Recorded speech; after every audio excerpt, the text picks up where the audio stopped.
নমস্কার বন্ধুরা, তোমরা সবাই কেমন আছো? শুভ দুপুর। তো এটা হচ্ছে আজকে আমার দুপুরের খাবার। তো আজকে আমার দুপুরের খাবারে কী কী আছে তোমাদের দেখাচ্ছি।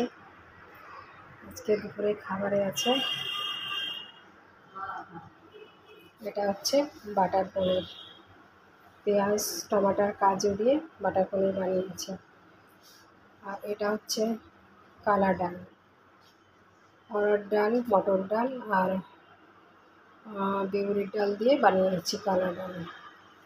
আর এটা হচ্ছে আলু পটলের ভাজা সবজি, রসুন আর লঙ্কা দিয়ে ভাজা সবজি বানিয়েছি। আর এটা হচ্ছে ভেন্ডি ভাজা, শুধু ভেন্ডি ভাজা, লবণ আর গোলমরিচ দিয়ে ভাজা বানিয়েছি।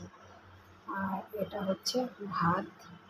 আর এটা হচ্ছে আলু গোবি ভাজা, ফুলকপি ভাজা, টমাটোর দিয়ে কাঁচা লঙ্কা দিয়ে আলু ফুলকপি ভাজা বানিয়েছি।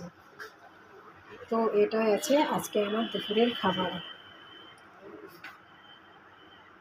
তো এই খাবারটা কার কার পছন্দ আছে কমেন্ট করে জানাবেন।